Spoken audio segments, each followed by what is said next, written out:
JP Morgan Chase is facing claims of religious bias as the nation's largest bank heads into its annual shareholder meeting today. Dozens of Republican state officials in two different letters allege that JP Morgan denied customer service because of their political or religious ties, which the bank denies.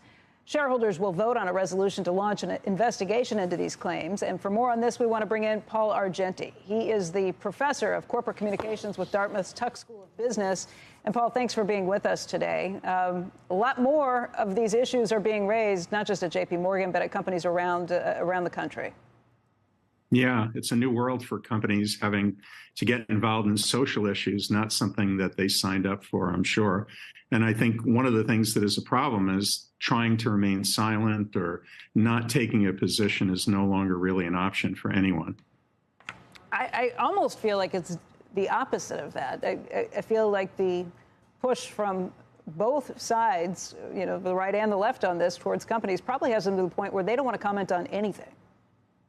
Yeah, exactly. But that's not really an option. I think remaining silent is a very profound statement that you make to the world, and particularly your employees will take that in the wrong way. I think the biggest challenge has come from internal audiences rather than externally for companies. I don't know. Warren Buffett has made the point that the public is pretty tribal right now, and it's hard to weigh into the fray. How do you know exactly what your employees want, what your customers want? A lot of these issues are you know, it's not a 90-10 vote on some of these issues. Maybe it's a 45-55 or a 47-53 vote on those issues. So why take sides at all if you're going to alienate potentially half of your customer base or half of your employee base? Yeah, I think the problem is that most companies don't really have a strategy for dealing with this at all. And it starts with a set of values and what really guides your culture to begin with and what your own belief system is. And, you know, many companies haven't gone through that exercise. Once you know that, then you have to ask yourself, is this particular issue somehow related to our business or our strategy? Is there something we can actually do about it? And how much controversy will it cause if we wade into that? And I think that kind of a calculus is something that you could then go to your employees and the world and say, we're not commenting on this because it doesn't connect to our strategy. We can't do anything about it. And it's just going to cause controversy and not help us in any way. So what would you advise? Let's use some real world examples. JP Morgan in this case. I mean, in this case, I think they do need to speak out because it seems like there was some kind of an issue with, you know, an account that was opened and, you know, and something weird happened there and they need to kind of make that right. And it sounds like already they're doing a pretty good job of responding to that. They have a really, really good communications team, and Jamie Dimon is a little bit more sophisticated than most CEOs. So I think they do need, in this case, to actually respond.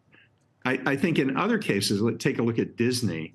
I think there they ran into a problem because initially they stayed out of the fray, didn't say anything, and then jumped in and said, yeah, we really do want to participate. Now they're in a battle with the state of Florida and Ron DeSantis, and you don't want to get mixed up in things like that. And if they had really thought it through initially, they probably would have had a different approach to the whole thing.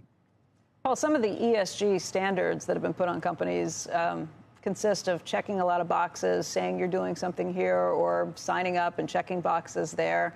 I don't know how effective some of that is. I don't know how useful it is. My thought is there are a lot of issues companies do care about, and they tend to prioritize those things.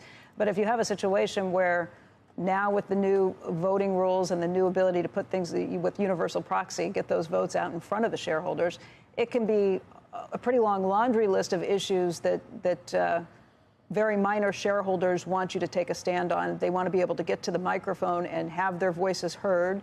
And it can probably be pretty distracting for management. What do you think of the new universal proxy laws? Yeah, I think you're right. I think it is very distracting for managers. But I'm going to go back to something you said at the beginning of that comment. And it's true. A lot of ESG work is basically box ticking and public relations, rather than really reflecting what an organization wants to do in terms of its strategy, particularly around the environment. And today, you better have a stand rather than just trying to make yourself look good in the world if you want to score with all of your stakeholders, not just your shareholders, but your employees, your customers, and all of the people who can move things in a direction that may be uncomfortable for you. And I don't think most companies have really thought this through as much as they need to. And now there's sort of a reawakening. Companies are starting to realize they can't escape and have to take a position in some way. And that is difficult for exactly the reasons that you pointed out. You're likely to make about half the people angry. But if you can figure out a way to tie it back to what you really stand for and who you are and what you believe in, then you can make those choices and decide when you're remaining silent and explain why you are doing that to your various constituencies.